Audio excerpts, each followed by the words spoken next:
หลังกลุ่มชาวประมงพาณิชย์จังหวัดสงขลานะคะได้รับความเดือดร้อนในเรื่องของราคาสินค้าทะเล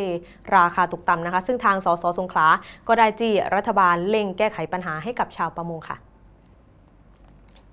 กลุ่มผู้ประกอบการเรือประมงและธุรกิจห่วงโซ่เกี่ยวกับการประมงในจังหวัดสงขลานำโดยดร.สุรเดช นินอุบลนายกสมาคมประมงจังหวัดสงขลาและผู้ประกอบการประมงจำนวนกว่า70คนนัดหมายรวมตัวกันที่สมาคมประมงจังหวัดสงขลาอำเภอเมืองจังหวัดสงขลาเพื่อยื่นหนังสือนายเศรษฐาทวีสินนายกรัฐมนตรีและหน่วยงานที่เกี่ยวข้องผ่านนายสันเพชรบุญญามณีสมาชิกสภาผู้แทนราษฎรเขต 1 จังหวัดสงขลา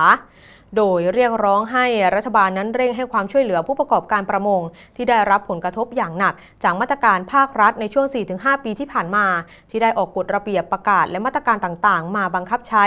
ซึ่งส่งผลกระทบต่อการประกอบอาชีพประมงตลอดจนกระทบต่อห่วงโซ่ธุรกิจผู้ประกอบการหลายรายต้องเลิกอาชีพเพราะว่าขาดทุนมีหนี้สินเพิ่มขึ้นขาดแรงงานทั้งที่ในปัจจุบันประเทศไทยได้รับการปลดใบเหลืองจากสหภาพยุโรปแล้วแต่ปัญหาต่างๆยังไม่คลี่คลายและยังไม่เกิดผลอย่างเป็นรูปธรรม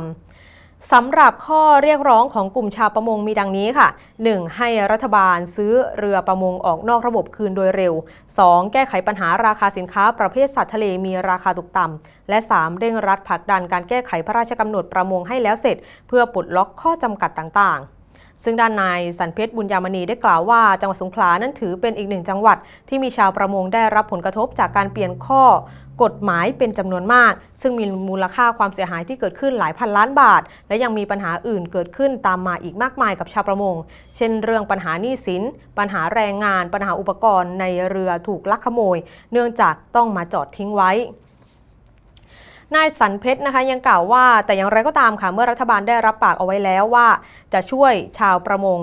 ว่าจะรับซื้อเรือคืนก็ต้องทำตามคำมั่นสัญญาเร่งดำเนินการซื้อเรือคืนออกนอกระบบเพื่อบรรเทาและเยียวยาความเดือดร้อนของพี่น้องประชาชนส่วนเรื่องปัญหาเรื่องราคาสินค้าสัตว์น้ำตกต่ำต้องฝากไปถึงกระทรวงพาณิชย์ให้ดำเนินการควบคุมและเข้มงวดการนำสินค้าสัตว์น้ำจากต่างประเทศเข้ามาจำหน่ายในราคาที่ถูกกว่าซึ่งเป็นเหมือนการซ้ำเติมชาวประมงในประเทศไทยและหลังจากนี้จะเร่งดำเนินการประสานติดต่อไปยังรัฐบาลทุกวิถีทางเพื่อช่วยเหลือกลุ่มชาวประมงในจังหวัดสงขลาให้เร็วที่สุดจากนั้นนะคะนายสังเพชรได้ลงพื้นที่บริเวณท่าเทียบเรือโดยมีเรือประมงจอดทิ้งไว้หลายร้อยลำโดยเรือประมงบางลำนั้นอยู่ในสภาพชำรุดจมอยู่ในน้ำและได้รับความเสียหายจากการลักขโมยอุปกรณ์ในเรือโดยนายสันเพชรบุญญามณีได้รับปากว่าจะประสานเจ้าหน้าที่ตำรวจในการเข้มงวดตรวจบริเวณท่าเทียบเรือให้เพิ่มมากขึ้นค่ะ